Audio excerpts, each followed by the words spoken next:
My guess is the contents of this program will add up to a message you already know too well. Here's the contents.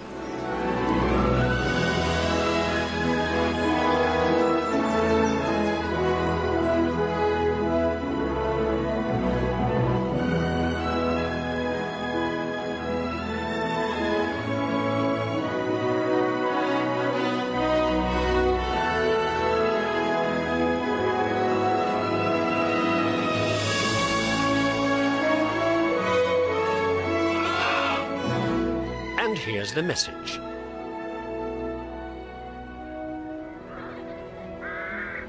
It's true, isn't it? Years ago, a picnic was a really grand occasion. You and the table would get all dressed up, and then you'd have a full 4 or 5 course meal. You just have it in the open air. Ah, well, no time anymore for that kind of stuff, is there? We're all too busy. Grab a bite, keep moving. That's the way it goes. Fast food for a fast world. Instant everything. And you know what you have to thank for that? World War II. That's when the instant idea really took off. And all because of this. Coffee. Now, powdered coffee's been around since the 30s, when Brazil has a series of fantastic coffee bean harvests and ends up with an excess of bean, and no way are they going to sell it all. Then the Nestle company comes up with the answer. Easy enough.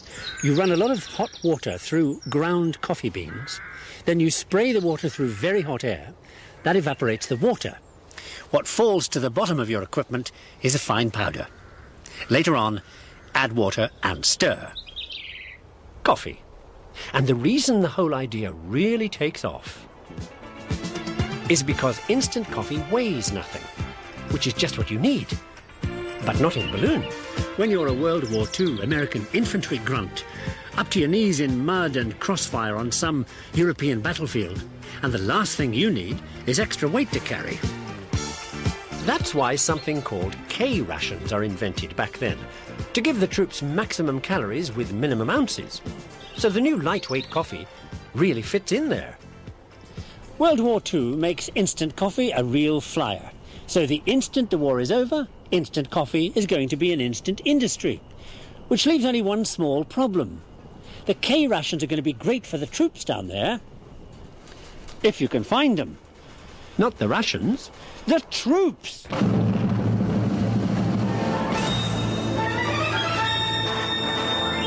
By the last year of the war, the US Army has 8 million people to get K rations to, and they're all over the place. And they all need everything, from coffee to food, mail, spare parts, toilet paper, ammunition, clothing, you name it. That's why, for every soldier in the field, there are 3 people back at supply, tearing their hair out because nobody's where they were last time you looked, because the army's mechanized in tanks and trucks. And the reason I'm showing you this particular bit of film, notice every other shot is of a jeep, an amazing bit of vehicular pizzazz that'll go anywhere and do anything. And there is no terrain it can't go into or get out of. And it'll do that pulling a trailer, carrying up to 4 people, mounted with a heavy machine gun. It'll even carry stretcher cases. So at the end of every day, the last thing that moves is a jeep, carrying supplies out to the front line.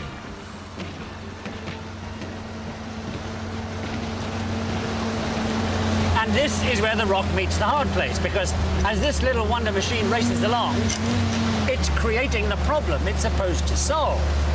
Know why? Uses gasoline. Of the 27 pounds of supplies every American soldier needs every day just to go on fighting, over half is gasoline. If the Allies are to win the war, this is a problem that has to be cracked. So it is with cracking. That's what happens in refineries like these. Cracking is the petroleum industry equivalent of getting blood out of a stone, getting refined product from oil, and then doing it again with the same oil, and then doing it again, and again, and again, and again. All you need is a chimney stack. Okay, down at the bottom of the stack you heat up crude oil, It vaporizes, you condense the vapors and get gas oil. Heat what oil's left hotter and condense out kerosene. Heat what's left hotter and condense out naphtha. Heat what's left hotter and condense out gasoline. Then pressurize the whole shebang and squeeze out more of everything. And you still get one last product coming out at the very top: methane. Okay, another quick bit of chemistry. Turns out that you can use methane to get acetylene. Believe it or not, the obsession of an American Jesuit priest and chemistry professor called Newland. Well, in 1918, he's played around with acetylene and discovered that you can turn it into something that will put a bit of bounce into life. And, as you will see, changes the private life of every woman in the world. Newland calls his bouncy stuff neoprene. Solves another problem for the World War II Jeep, because neoprene is synthetic rubber and you make tires with it. Not surprisingly, the Reverend Father's invention is taken up by a company for whom you might say chemistry is a bit of a religion: DuPont. And what they get up to is a very attractive proposition. The attraction in question is the attraction that molecules have for each other. Never mind the chemistry gobbledygook. What you're looking at is two molecules and some bits between them, including these bits: hydrogen, hydrogen, oxygen, H2O, water. Heat it up and the water boils off. Now for the molecules that like each other. These two leftover bits, carbon and oxygen, really go for these two bits, nitrogen and hydrogen, so they get together and really bond. So that links the two big molecule groups together. And if you have a lot of them, they all do it. And when that happens, whole strings of them join up. And if you knit those fine strings together the way you would with thread, you get something that will one day give every woman in the world a real leg up in life. Because the molecules make what DuPont calls nylon.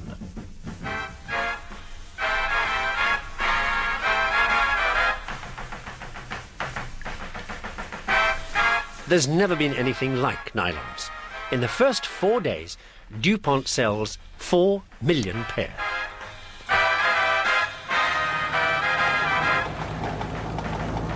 Nylons make all the difference when you're on your way to a date, as we are.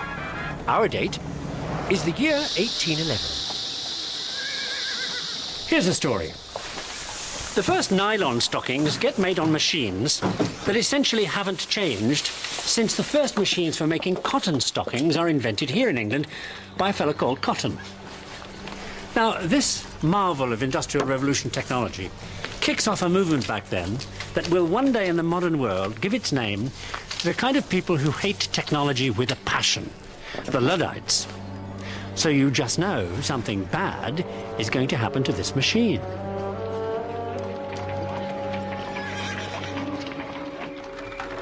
Here's what I mean by bad.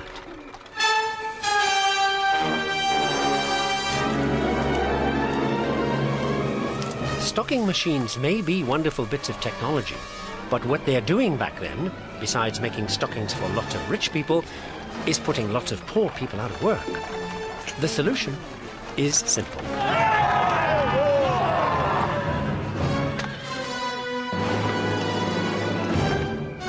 The way to keep your job is to smash the machines.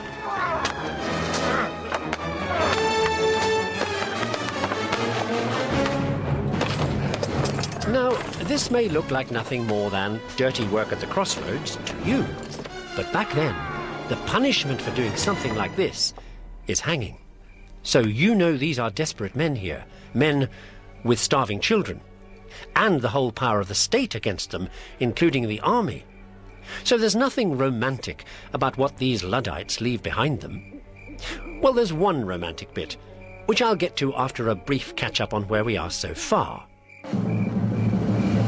Instant coffee gets off the ground in World War II when artificial rubber is invented, and so are nylons, made on machines like these original ones being smashed by the Luddites, whose actions are defended by the romantic guy we're about to get to.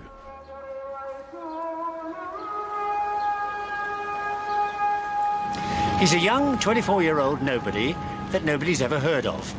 And his emotional defence of the Luddites in the British Parliament sounds like something you could have heard on the Hill yesterday. Men are convicted of the capital crime of poverty. We must not allow mankind to be sacrificed to improvements in mechanisms. Good libertarian stuff. Unfortunately, before good libertarian stuff becomes fashionable, so the speech goes over like a lead balloon. Until 2 weeks later, when this guy's work turns him from a nobody into a megastar.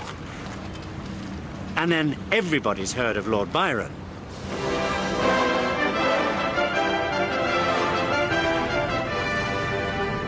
At the time, Byron is just back from touring the Mediterranean hotspots, pressing the flesh and fact-finding about what politics is like in places like Portugal, the home of democracy, Greece, and one place he doesn't think much of democracy-wise. This place, the city of Istanbul.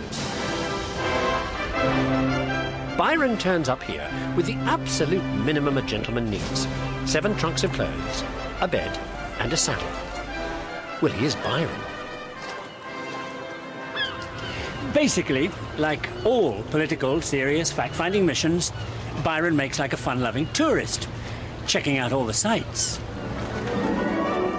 The great church of Hagia Sophia. Oh, sorry. On a scale of 10, Byron gives it 8. The Mosque of Suleiman. The Magnificent. Oh, yeah? Give it a 5.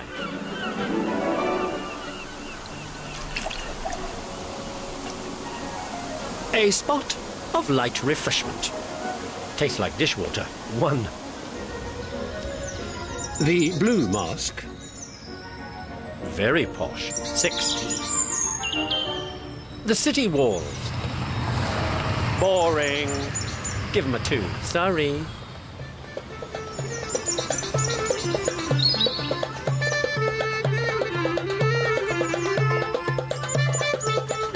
A little bit of the local folk culture. Now, Byron loves this. Give it a 9.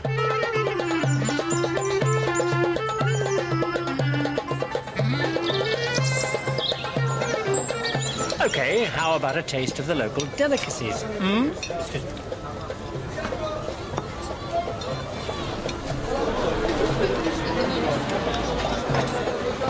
Don't know what this is. Give it a 3. After the tourist stuff, things start to look up. At one point, being an English aristocrat, he gets an invite to meet the Sultan himself, so a bit of local royalty. So he walks in here to the Topkapi Palace, dressed to kill. Well, he is Byron, and is promptly ignored.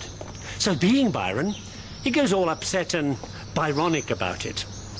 Hissy fit, we'd call it. Flounces off in a total snit. Ruins the entire trip. Just before Byron heads for home, he runs into a travelling Scots businessman. Well, that's what he calls himself. Shady would be a better description. He's one of those shifty characters you see on the Istanbul waterfront, hanging around bars and expense account restaurants, looking for a deal. You know, the ones talking out of both sides of their mouths at once, with a spiel that goes generally something like this. Okay, you want me to get rid of the stuff at what we might describe as a reasonable profit? No problem. Well, there is one minor inconvenience. Napoleon. Look, it'd be better if I show you. Plain fact is, old boy, our friend Napoleon has Europe pretty well locked up. I mean, take a look. Blockades all round the coastline. You try getting your products in anywhere here, they'd blow you right out of the water. No chance. But I, John Galt, his name, a blockade runner and would-be profiteer, have I got a plan? We get the product into Europe through the back door. Sneak the stuff across the Mediterranean, up through Istanbul, and then up the back here, and across the Hungarian border. Piece of cake. You gotta hand it to Galt. His little blockade-breaking scam very nearly comes off. I mean, he actually gets his contraband stuff all the way to the Hungarian border. And then it all goes down the toilet, because his frontier contact just doesn't turn up. I mean, there he is with 45 camel loads of illegal cotton goods and no client. Fortunately for him, a friendly local Turk takes it off him at cost. Galt chucks the whole thing up, comes back here to Istanbul, takes the first boat home, to fame and fortune. As a novelist, I bet you've never heard of John Galt? Nor have I, nor has anybody for that matter. Meanwhile, in 1810, Napoleon loses that war, so the blockade is off, so the smuggling business leaves Istanbul for other markets. Now, the blockade has previously got the Brits into other kinds of difficulties at sea. Another problem for the Brits during that war is the Americans. They don't seem to like being chased around by British ships, claiming that the Yanks are carrying British deserters on board, which the Brits claim they need back to help with the war effort, about which the Americans could care less. But then, things take an unpleasant turn. One of these American ships is called the Chesapeake, ready to cross the Atlantic from Norfolk, Virginia, with 4 of these, quote, deserters, unquote, on board. So the British Navy boards the ship with some cock and bull story about wanting to send mail back to their granny in England, whip out their guns, and it all gets very nasty with people killed and stuff. Starts the War of 1812, surprise, surprise. And that's why we're here in Baltimore, Maryland. Because in 1814, after burning the White House, the Brits moved down here to do more of the same. They're feeling good. Now this is going to be a piece of cake, old boy.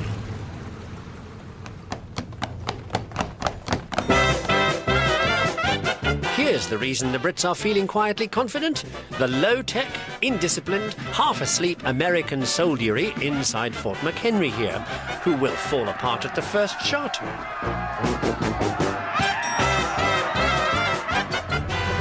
Now, why the Brits at the time are making jokes about Americans and mincemeat. Let me use a modern analogy to show you why the Brits are so cocksure. They see their situation, so to speak, as this versus this. So you see, it's only a matter of time, old boy. Which is why a young American lawyer, who happens to be out here on a boat doing prisoner exchange and gets caught up in events, stays up all night watching 1,800 British bombs and rockets reduce American defenders to what will undoubtedly be abject surrender, old boy.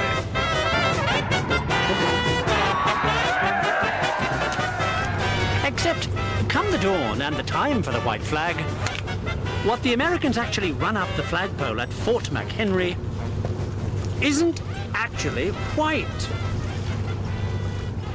Our young American is so blown away by all this, he dashes off a quick commemorative song. Back of the envelope kind of thing. Well, that's the kind of stuff they did back then. And from then on, everybody's singing it when the flag goes up. And we Brits are history. The ironic thing, though, about Francis Scott Key's Star-Spangled Song for America is the poem he writes to commemorate the way a few low-tech Yanks beat the British is actually set to a tune that is, in fact, English. Where he sat in full glee, where he sat in full glee. Now, I don't want to make a big deal about the Star-Spangled Banner being English, so let me tell you a bit about the original song. First of all, here's a few bars of it.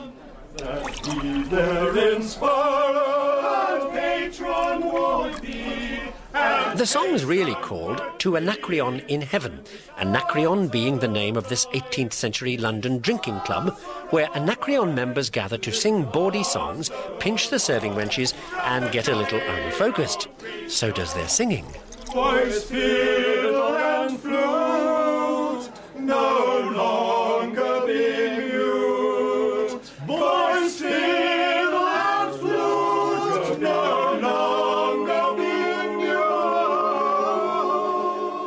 See what I mean? OK, now for that strange name these boozers give themselves, the Anacreon Society. Anacreon turns out to be the name of a 6th century BC ancient Greek poet who, like these guys, is into erotica, alcohol, and general misbehaviour. And why have a bunch of London lushes ever heard of Anacreon? Well, I'll get to that in a moment. But first, where are we? You remember Byron, who meets John Galt trying to get round the blockade that leads to the War of 1812, and star-spangled songs that really start with a drinking club named after Anacreon. A writer people get to hear about because of the way literature back in the 16th century is not exactly easy to get at. Back then, it's pretty easy to find your friendly local library. Just check around for the nearest big church. And you can hardly miss a place like this, can you? Then things get difficult, because now you have to find the particular thing you're looking for, and they haven't invented a catalogue yet.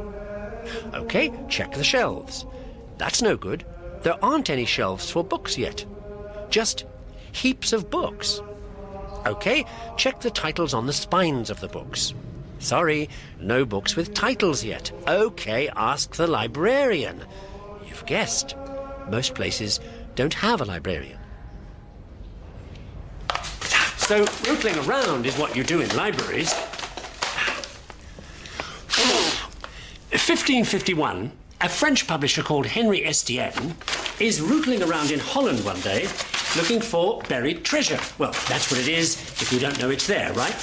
And in terms of the Greek manuscript everybody's looking for at the time, buried is the right word. It's in the course of this literary archaeology that here he is. Henry Estienne comes across that Greek poet, Anacreon. Remember him? In the appendix of a manuscript about something entirely different. So Henry hightails it back to Geneva with the manuscript to become the greatest European publisher of Greek lit ever. And that's how those London boozers get to hear about Anacreon. Excuse me. Of course, Estienne does more than just print Greek doggerel for drunks. He also makes sure you can understand it. Here's his greatest work. A Greek dictionary. If the Greeks had a word for it, you'd find it here. Makes his name. And gets him a son-in-law called Isaac Casaubon, who teaches at the local academy, falls for Henry's books, and then falls for his daughter. 18 children later, that's 18, Isaac has taken over Henry's job and is a Greek and Latin teacher better than whom there are very few. One of the whom is a guy back in Holland called Julius Scaliger. Hang on, I'm getting good at this. Scaliger, who writes to say how much he's enjoyed one of Isaac's books. Well, it's the start of a beautiful friendship. In the end, Isaac writes him 1,200 letters, about one a month. I say about. Scaliger would have known the exact dates.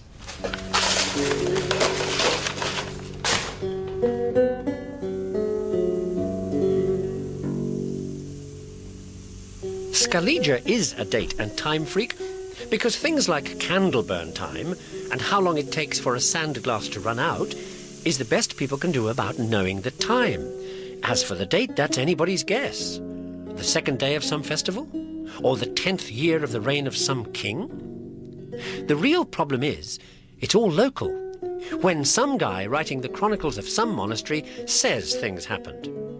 So, Scaliger gets a grip on things with a giant chronology to pinpoint everything. He takes the 28-year solar cycle, multiplies it by the 19-year lunar cycle, and multiplies that by the 15-year ancient Roman tax cycle. Hey, why not? And gets a period in which these three cycles start on the same day, cycle through, and synchronize again. This takes 7,980 years. And the last time all three cycles synchronized was January the 1st, 4,713 BC. So that's kind of the year dot, right? And from that year, everything is fixed by where it comes on the three cycles. So, for example, what we call 2000 is 239 solar cycles plus 21 days, 353 lunar cycles plus 6 days, 447 tax cycles plus 8 days. Now, when this thing gets published in what we call the year 1582, Europe decides to switch to a completely new calendar anyway, the calendar we still use today, as it happens. So, all Scaliger's work is instantly useless. He must have felt like taking a gun and pulling the trigger. Which is something his Dutch boss, Prince Maurice, is good at. Well, getting troops too. Around 1600, Maurice is running a large part of Holland, and he's very keen on new weapons technology.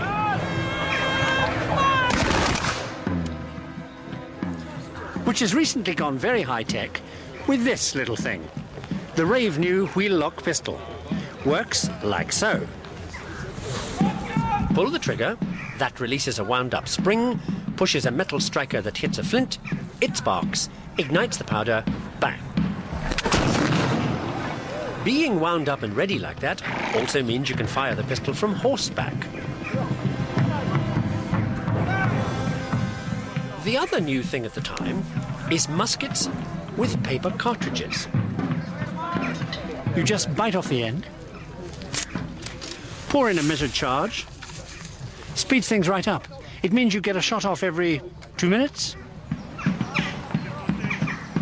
Maurice brings it all together into an army ready for anything, including his final innovation, firing by ranks.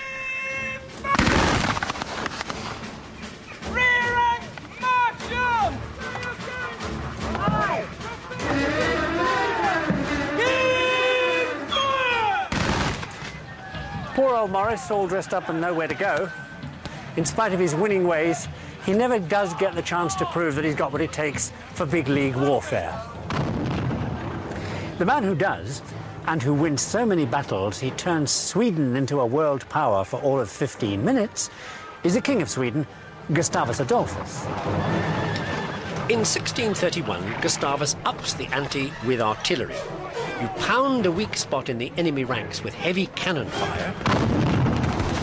Then you send the cavalry into the confusion to mop up. Gustavus's armies win all their battles with this new trick because Sweden has tons of iron and copper, essential raw materials you need when you want to be good at killing people. A talent that, as you will see, runs in Gustavus's family.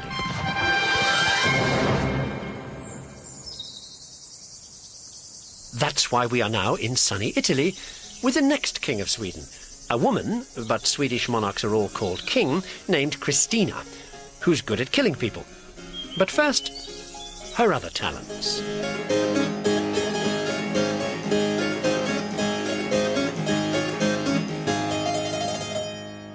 Christina abdicates and runs away to Italy, where she has an affair with a cardinal, and protects this composer here, Scarlatti, from Vatican intrigue, as well as saving Roman Jews from persecution.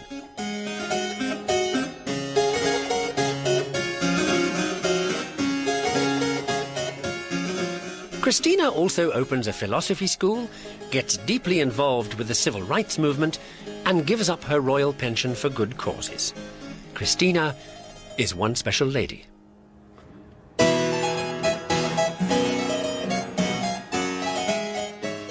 Which only leaves the bit about killing people. Well, I don't suppose she actually kills him early on.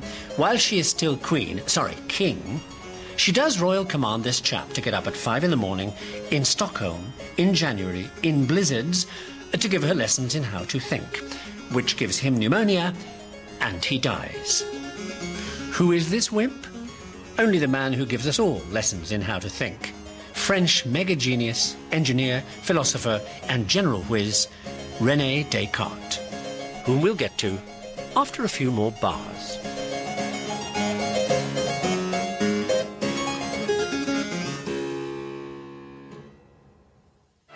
Okay, where are we?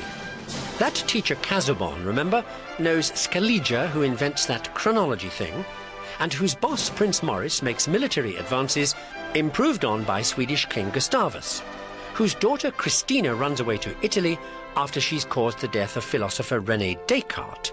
Speaking of which, here's what Descartes thinks about the universe. Descartes thinks the universe works a bit like this modern water supply control centre, because back then, water power runs everything. So Descartes thinks of everything, plants, animals, people, like machines operating on some kind of fluid power, moving their bodies with valves and pumps and stuff, sending fluid along tubes to make your muscles work. He even takes this mechanical approach to the way the human brain works. And since your brain controls your body, he reckons it's a kind of fluid control centre, like this one is, sending fluids down the nerves. Of course, brain fluid is invisible because, well, nobody's ever seen it. Mind you, one English chap tries.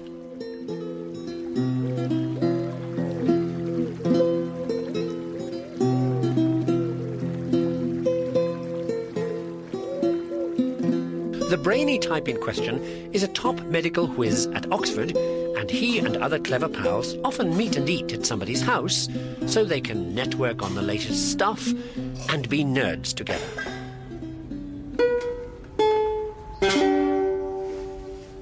This is the guy, Thomas Willis.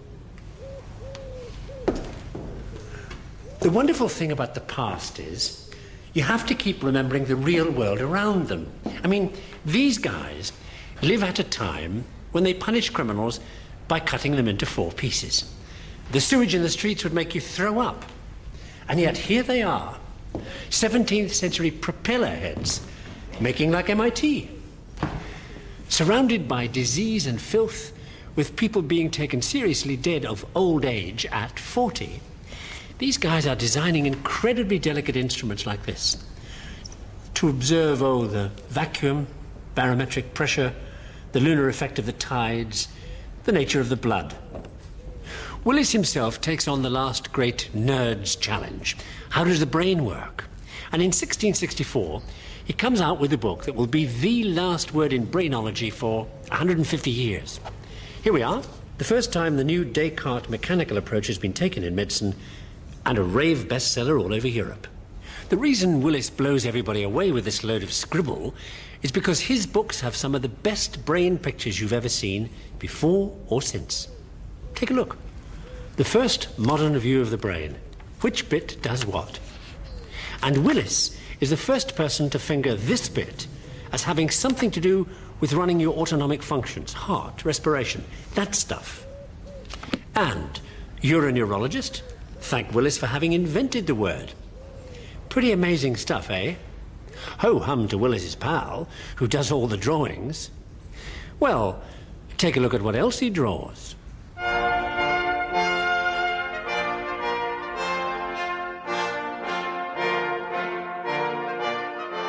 Willis's draftsman friend is a super egghead in a century of eggheads. Apart from this little job, he's also expert in astronomy, math, optics, weather forecasting, and submarines. As you can see, he's also hot stuff on the drawing board and at the real thing. In this case, St. Paul's Cathedral, London, of which he is the architect, Sir Christopher Wren, who gets the job when he's only 36. More than his fair share of success, right? Mind you, he does pretty well there too, in shares. Now, back then, all you need to make money on the new stock market is money. No problem. All you have to do is persuade investors to buy shares in one of the newly invented banks.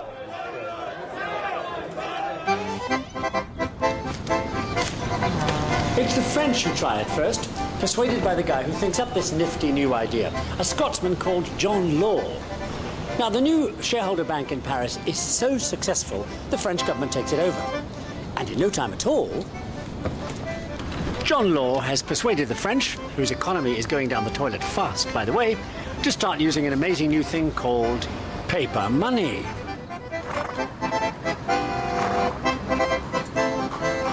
In 1717, thanks to John Law, on any French street you can also buy shares in his new offshore investment properties. Any risk? How dare you? Take a look at this evidence of how to get filthy rich. It's the poster John Law designs to act as a prospectus for what is touted to be an unequalled opportunity to make a killing. But since this is before truth in packaging, it's all smoke and mirrors stuff. Our beautiful city, it hasn't been built yet, fringed by scenic mountains. There are none. With obedient and hard-working locals, that'll be the day. And ships coming and going, loaded to the gunwales with emeralds, gold and silver. In your dreams. Well, French little old ladies put their savings into this scam like they were going to make 1,000%, which some do. And Law uses the cash to found a capital city in his overseas investment paradise called Louisiana, and naturally gives the city a French name, New Orleans.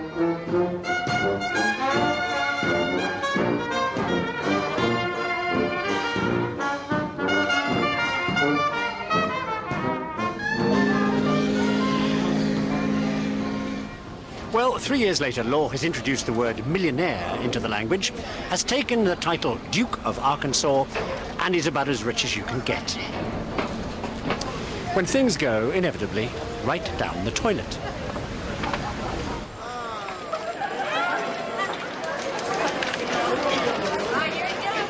See, the only legal thing about John Law is his name. Basically, the whole Louisiana thing is one gigantic gamble.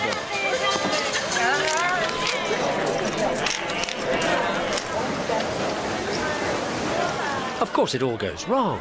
All kinds of shady underworld types and crooked politicians get in on the game. There's a national scandal, followed by a run on the banks, followed by the words every investor loves to hear. Sorry, you lose. So what does Law do next? Jump ship over the border from France into Switzerland, leaving thousands of ruined investors in his wake, jumping out of the window. Things in France go from bad to catastrophic. Now, you'd think the French reaction to this mess would be to ship their financial advisors off to prison somewhere and take austerity measures. Instead, they do something totally insane, which I'll get to after we stop for a quick catch-up. You remember Descartes and his mechanical view of the brain? And Willis's brain book with pictures by the guy who builds St. Paul's and who also makes money in stocks and shares, as does John Law with his great Louisiana scam that bankrupts the French economy when it all goes wrong. Now for the bit I mentioned about insanity. This. The penniless French actually bankroll the American Revolution, a matter which must have been the subject of severe embarrassment at the military debriefings held when it was all over and the impossible had happened. A few American rebels had beaten the British Army. Right, people, I don't know how we let it happen, but these are the facts. The John Law disaster sends the French economy down the tubes, as you know. Next slide, please. The key player in what happens then, a French guy called Caron de Beaumarchais. At some point, the French Secret Service recruits Beaumarchais, and in 1776, he goes on a mission, next slide please, to London. His impression is the British would like an excuse to pull out of North America. So the French set him up with this fake company at this secret location in Paris. Stage 1 infiltration of French agents into British America begins with the top secret purchase of 25,000 muskets, 200 cannon and gunpowder for the American rebels, and this document, congressional approval, of undercover French military advisors, then troops, then ships, then a Navy blockade. All this, of course, totally deniable. Well, you know the result. Run the tape. The American Revolution, which bankrupts the French economy. So, next slide, please. This guy, a Swiss banker, Jacques Necker, is called in to sort out the mess. Now, he does a smoke and mirrors job. Fake national budget accounts, rampant inflation. By 1789, he's been fired. And that triggers the French Revolution. Necker takes the same road as John Law did, remember? Over the border to Switzerland, to be forgotten by history. Unlike, run the tape please, his daughter, as you will see.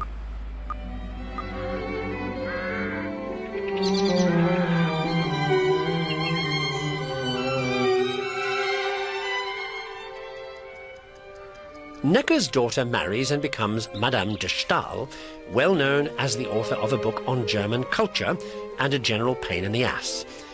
Most of her life is spent in bedrooms with more lovers than she can count, and with crowds of fans who sit around in the same bedroom while she holds forth on any subject you'd care to name. These exercises in vacuous chatter become known as salons, and de Staels become famous all over Europe. One thing this lady does not lack is an opinion. Now, at one point when she's writing that book on Germany, she gets deeply into the back-to-nature romantic movement and meets a romantic writer and real drip named August von Schlegel, who falls for her.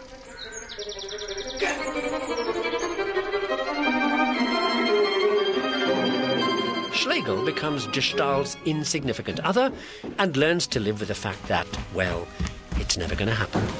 So he settles for the role of lapdog and breakfast maker. Meanwhile, writing the rules for the new romantic movement as he and Madame de Stael rocket around Europe, and his middle name becomes laughingstock. To stir things up even further, Schlegel's wife has run off with one of his fellow romantic gurus. That guy up there, the thinking woman's fancy. Friedrich von Schelling, who applies the romantic principle to everything and invents a new buzzword. Nature philosophy. Now, the ingredients to the new nature philosophy are quite simple. Nature, overall, has oneness and symmetry. And according to friend Schelling, if you're one of the new Industrial Revolution scientists, oneness and symmetry should be your major project. Well, for most of them, that's easy to say, but where to start first? It's a chicken and egg problem. Funnily enough, the guy who makes sense of Schelling's scrambled thoughts does just that. He looks at chickens and eggs.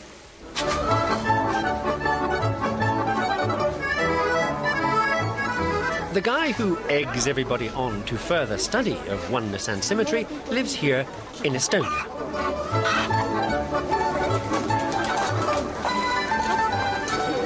By 1828, he knows all there is to know about what happens to an embryo chicken from conception to hatch-out. That's why his face is on Estonian money today. He's the country's greatest egg-spert, so to speak. Here he is, this hen-pecked type, name of von Baer, a medical doctor whose research discoveries tend to make the scientific feathers fly, even today. Here where he lives, in the city of Tartu, von Baer concentrates his attention on that business of nature being all oneness and symmetry. As a result, wait for this, he classifies every living thing into 4 different symmetrical shapes. A scientific breakthrough with which you could say he lays an egg.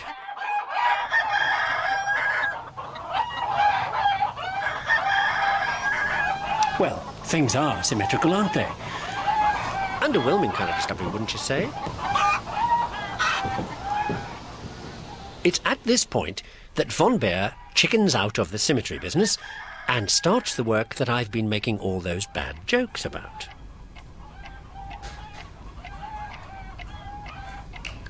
After years of eye strain, staring down the microscope at the most minute detail of bits of chicken, you're getting the point, von Baer is eventually able to make an announcement that will change only life as we know it. Take a sneak preview. See those folds running along the center of the embryo tissue? Von Baer reckons they roll up into nerves and spinal column. But his really amazing contribution as an embryologist is something that will knock everybody's developmental socks off. Try a time-lapse view. Von Baer says this is the way chicken embryos develop, from general blobs of tissue to more and more specialist bits, legs, wings, beak, all the things a chicken needs. and that this is a general rule. Development goes from the general to the specific. Okay, blindingly obvious to you, but remember back then, nobody knows this stuff, especially the really big news von Baer comes out with. And that if you look very carefully at the way embryos develop, in the case of humans, along the way we pass through stages that in lower life forms would be the fully developed stage, with gills, for instance, and a temporary but well-developed tail. So at one point, we human embryos go through a stage as complex as, say, a grown-up oyster. So not surprisingly, the guy who first floats von Baer's ideas to the scientific establishment does so after he's been at sea for a number of years.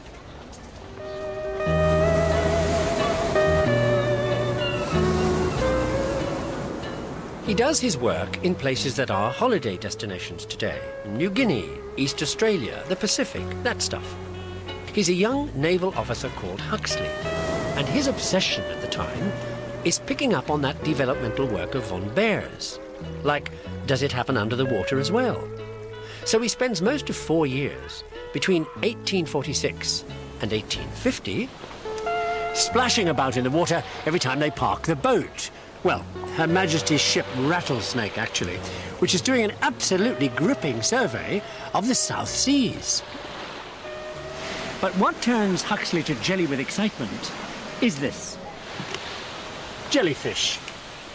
I suppose the really convenient thing about these blobs is that you can see through them, so you can make all kinds of acute observations about how to chop them up before you actually do it. So Huxley does make acute observations. Well, more like earth-shattering discoveries, actually.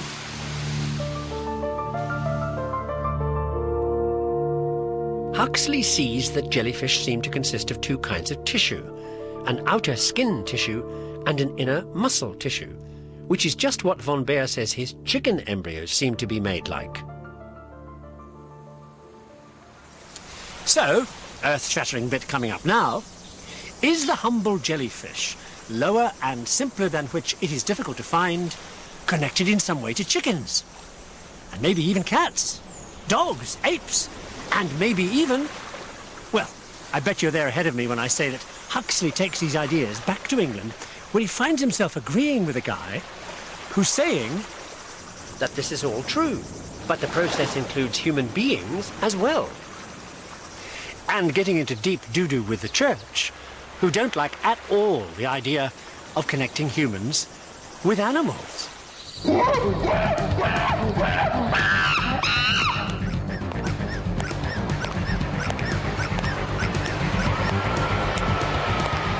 Ladies and gentlemen, in the blue corner, theological champion for the Church of England, Oxford Bishop Soapy Sam Wilberforce.